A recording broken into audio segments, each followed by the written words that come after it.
Olá, queridos, a graça e a paz do nosso Senhor e Salvador Jesus Cristo seja multiplicada sobre a tua vida.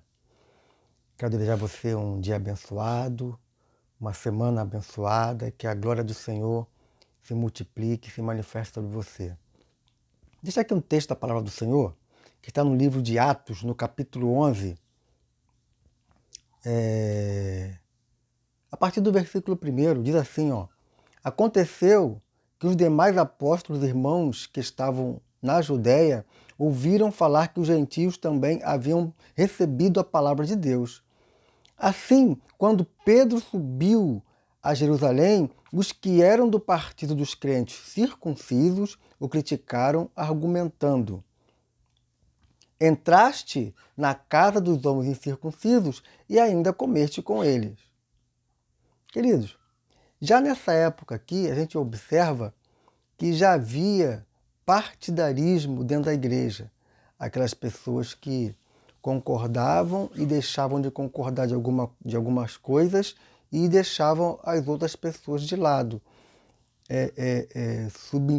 Subentende aqui que já havia duas igrejas aqui. Uma igreja de pessoas circuncisas e uma igreja de pessoas incircuncisas. Então, uma rejeição natural, né, do próprio ser humano dentro de uma comunidade. E isso acontece hoje. As pessoas ainda continuam com essa mesma visão, com esse mesmo entendimento. Quando nós conversamos, ou falamos, ou nos relacionamos com pessoas que não processam a mesma fé, não fazem coisas que nós julgamos ser certo ou errado, aí há uma repulsa, há um desejo de se afastar e de criticar e de falar alguma coisa. Queridos, está claro que esse pensamento e que essa repulsa, esse afastamento, essa crítica é demoníaca. Por quê? Porque o próprio Jesus, ele não se preocupava com isso. Ele andava com pobres, ele andava com ladrões, ele andava com pessoas que eram rejeitados pela sociedade. E a igreja hoje, a comunidade cristã hoje, os homens e as mulheres de Deus hoje, estão fazendo a mesma coisa. Muitos de nós que dizemos ser homens e mulheres de Deus, não queremos andar com aquele que é moribundo, que é sujo, que é chamado de ladrão, que é prostituta, que é homossexual, que tem outra ideia ou outra fé, ou é do espiritismo, ou é do catolicismo. Sabe, queridos, nós estamos deixando de ser comunidade de Deus. Né? Porque ser igreja não é estar dentro de um lugar, não é estar dentro de um espaço, junto com um monte de gente que na maioria é falsa, na maioria pessoas que ainda não se entenderam, não entenderam o propósito de Cristo. Algumas são falsas por falsidade mesmo, por sabem que estão erradas e continuam erradas. Outras estão equivocadas na sua fé, entendeu? Então praticam aquilo que é mal aos olhos de Deus. Porque na realidade nós somos chamados para um propósito.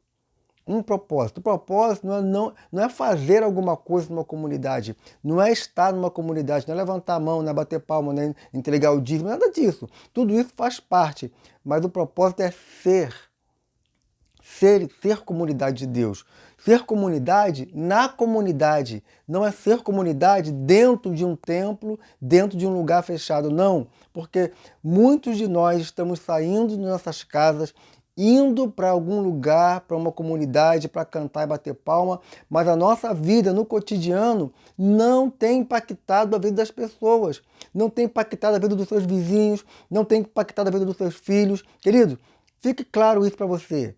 Quando você cumprir o propósito de Deus, na maioria das vezes, a sua família vai te rejeitar, os seus filhos vão te rejeitar, os seus vizinhos vão te rejeitar, mas no tempo oportuno, eles vão dizer para você verdadeiramente, este é servo de Deus. Porque hoje a maioria das pessoas não querem agradar a Deus. A maioria das pessoas querem viver conforme as suas próprias vontades. Jesus Cristo não é para esses que querem viver suas próprias vontades. Jesus Cristo é para aqueles que querem negar a si mesmo e tomar a sua cruz e segui-lo. Então tem que estar claro isso para a gente. Então, se você está indo para uma comunidade buscando alguma coisa, se você está, querido, desiste. Pensa, espera aí. Tudo que eu já recebi até hoje foi dádiva de Deus. O que eu preciso fazer hoje é entregar a minha vida totalmente a Ele e deixar que Ele complete aquilo que Ele quer completar em mim. Existem dificuldades em mim, existem problemas em mim que Deus vai resolver em mim. Mas eu preciso estar debaixo das asas do Altíssimo, eu preciso estar escondido nele, guardado nele. Como é que faz isso, pastor? Faz obedecendo. Se faz buscando ao Senhor, se faz fugindo do pecado, se faz sendo um bom cidadão. Eu costumo sempre dizer isso. Para você ser um bom cristão, para ser igreja, você precisa, antes de mais nada, ser um bom cidadão. Ser honesto com você mesmo, ser honesto com as pessoas, procurar fazer o que é correto, mesmo quando você tiver prejuízo. Então, querido, fique na palavra de Deus nessa manhã ou nessa tarde, não percebo agora que horas. Não, para amanhã mesmo. Fique com essa palavra, que Deus te fortifique, que te abençoe, que você possa entender que Deus tem te chamado para um propósito. Deus te abençoe.